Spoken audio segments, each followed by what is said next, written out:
When the officials don't get control of the ball game, when they allow that stuff to happen, and it's been happening all season long. All season long. It's not just this game. It's been happening all season long. Going after a superstar and trying to rough them up a little bit to get in their head is a part of sports. But when it crosses the line, the referees need to do their jobs. They need to do their jobs, blow the whistle, and officiate properly. I started talking to the officials in the first quarter, and we knew this was going to happen. You could tell it was going to happen. So they got to get control of it. They got to be better. Referees let it happen again, and this time the whole arena exploded. It was supposed to be a regular season game, nothing big, nothing wild. But what unfolds show everything fans shout about all season long: missed calls, reckless fouls, and one name always stay in the center: Caitlin Clark. She takes an eye poke so clear, so brutal, it make the entire crowd gasp. She holds her face, and people know it hit her eye. They don't guess, they see it. The pain show right there, and Clark, she doesn't fall to the ground, she stays up, she stays strong, but everyone know what just hit her, and no one understand why no one blow the... I think in the face. That's what Clark didn't like. That Mabry can't... And it's contact to the face as well. It'd be interesting to know if they're going to look at... When Clark pushed back, not to fight, not to hit, but just to respond after the poke, she get a technical foul. You hear it right, the one who get hurt get punished, the victim become the problem, and it not stop there. What follow shake everyone, fans start scream, but it not just fans, players start react, coaches look confused, and even the people who watch from home feel the fire. This not just about a foul, this turn into a full moment of outrage. People ask how this happened, how the league allow this kind of call, how the player who protect herself get the whistle while the one who poke her walk away quiet and free. Coach, do you think it's something pertaining to your team, or do you think this is a league-wide issue? Well, I've seen quite a few dust-ups in the league so far, so I think it's a league-wide issue. Officiating breakdown on the biggest stage, and people asked, was this the worst referee job of Clark's career? To see why this game exploded, you need to go back May 30th, Fever versus Connecticut Sunday. The game turned rough, not just physical but dangerous.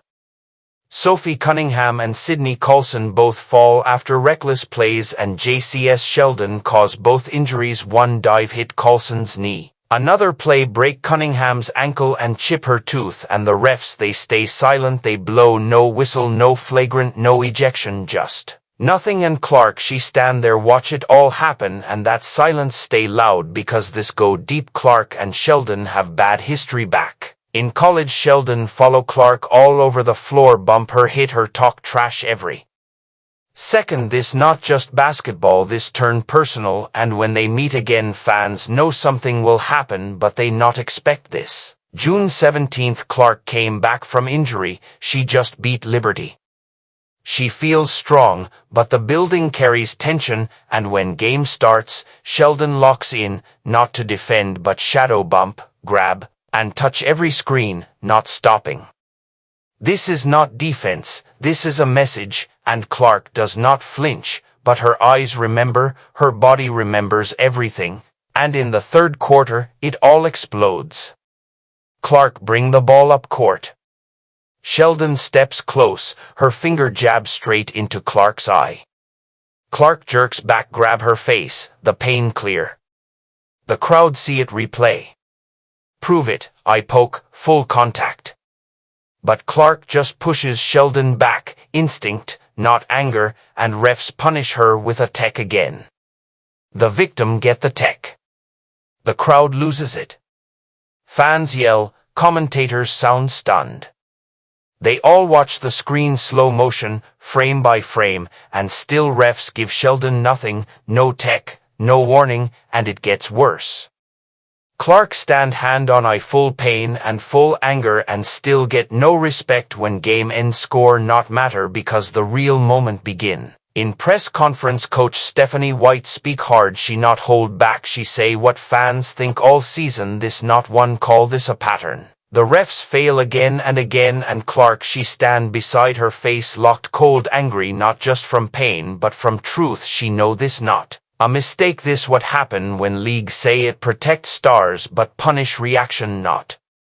Violence fans online explode, reporters call out league, old players speak out loud, and then come Marina Mabrey and the game hit a new level. Clark still in pain, move up court, try focus, Mabrey fly in from side, hit her hard, shoulder to chest, Clark fall, floor shake, crowd explode, fever, bench jump, everyone see it not screen it not box out it, a body check, a hit, and still refs need 15 minutes. Review and give only tech, same call again, first an eye poke, now a shoulder hit, same weak answer, Clark is still on the ground. Her coach screams and demands justice, but refs move on and the Fever decide they're done. They stop, trust the refs, and protect each other on their own.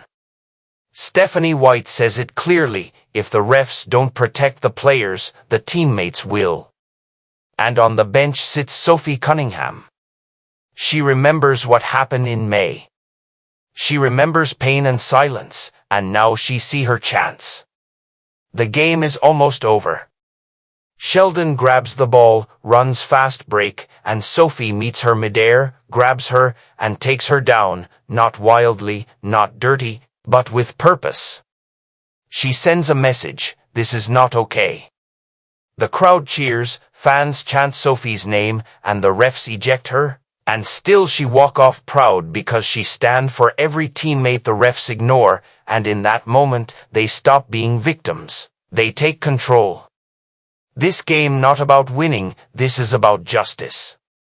Clark drops 20-6, but her biggest gift was her strength while defending her team. Sophie takes the hit and the Fever moves to cup final, but more than that, they show what loyalty means. They prove this team not just players, it's a family, and June 17th proves it. If you stand with Clark, Sophie, and the Fever, say it now, we stand together.